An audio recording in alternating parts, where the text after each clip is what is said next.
Bərdə rayon icra hakimiyyəti başçısının Əmirli kəndində səyyar qəbul görüşü keçirilib.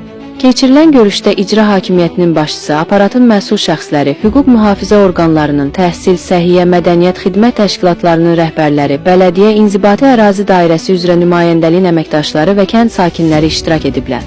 Rayon icra hakimiyyətinin başçısı ölkə rəhbərinin tapşırıq və tövsiyələri əsasında respublikamızda aparılan sosial-iqtisadi islahatların, əhalinin rifah halının daha da yaxşılaşdırılması istiqamətində icra olunan layihələrin hər bir yaşayış məntəqəsini əhatə etdiyini vurğulayıb və Əmirli kəndində görülən işlər barədə vətəndaşlara ətraflı məlumat verir. Görülən işlərdən məmnunluqlarını bildirən sakinlərin daha sonra təklif və şikayətləri dinlənilib, yeni məktəb binasının və tibb məntəqəsinin tikilməsi, məişət tullantılarının atılması üçün yer ayrılması, bir ədəd subartezian quyusunun qazılması, kəndə olan elektrik güc transformatorunun kənarlarının çəpərlənməsi ilə bağlı müraciətlər dinlənildikdən sonra qaldırılan məsələlərin həlli istiqamətində aidiyyəti qurumlara müvafiq tapşırıqlar verilib.